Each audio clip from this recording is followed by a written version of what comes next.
हमरा के निहारते रहे कि तैयार भी होके। सवेरे से 5 हाली पमिया के फोन आ गइल बा। चली उठी तैयार हुई। सुनी ना, काल ना चलल जाई। काहे काल? आज काहे ना? रउआ का पिछली रोटी खइले बानी का? जहर काम में काल काल। ए जी खिसियाई मत, हम चलता नहीं। ठीक बा चली। एकरा एहंगा दबाए के पड़े। ली चाय पी।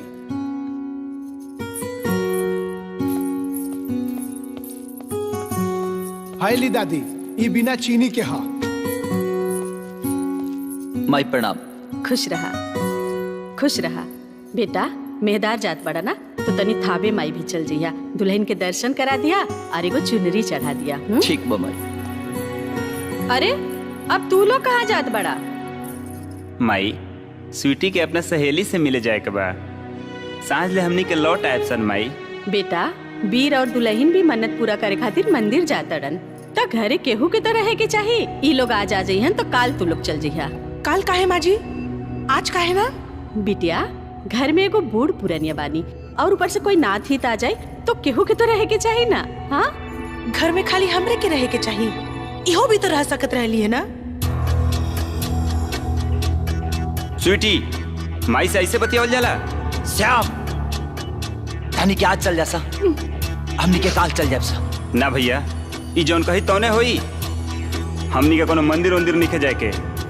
हमनी के काल हो चल जाए सन। स्वीटी हमनी के काल चल जाई। काहे? काहे काल? हर टाइम एकरा के हाथ पर और हमरा के लात पर। स्वीटी रउआ चुप रही।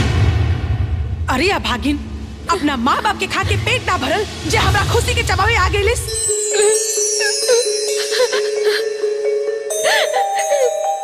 तोर सब क्षेत्र हम बुझे तानी। ते का चाहता रिस? बोल ना। स्वीटी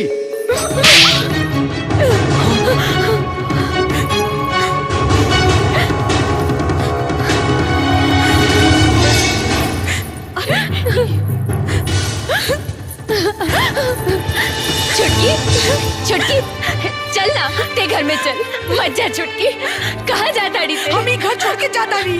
मत जा, घर में जो ना छुटकी। चल अंदर चल ना छुटकी। हम हाथ जोड़ता नहीं छुटकी। अंदर चल ना छुटकी। हम कैसे पर हाथ छोड़? हमरा से जी गलती भाई लोग खातिर माफ करते। अंदर चल ना छुटकी। आज के बाद हम तुम्हारी मनुष्य शक्ल देखे के चाहते हैं। अब राज कर अकेले।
बेटी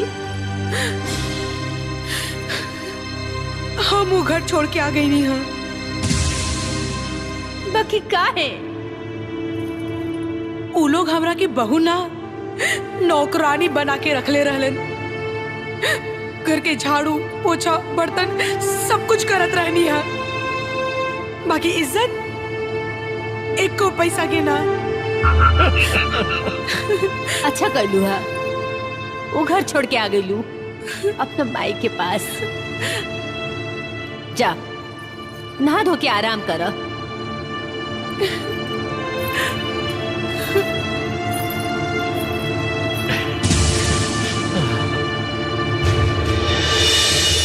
ओकनी के इतना हिम्मत, हमार बेटी के नौकरानी बना के रखल सन। अब हम कोनो कीमत पर ओखनी के ना छोड़ब। अरे हुजूर, अरे यार पन्ना और सब रिश्ता नाता हो जाई रवन्ना। अगर स्वीटी ना मानी तो? अरे अरे ओकरा के इतना अक्ल हो तो वो ऐसा कामे काहे कर?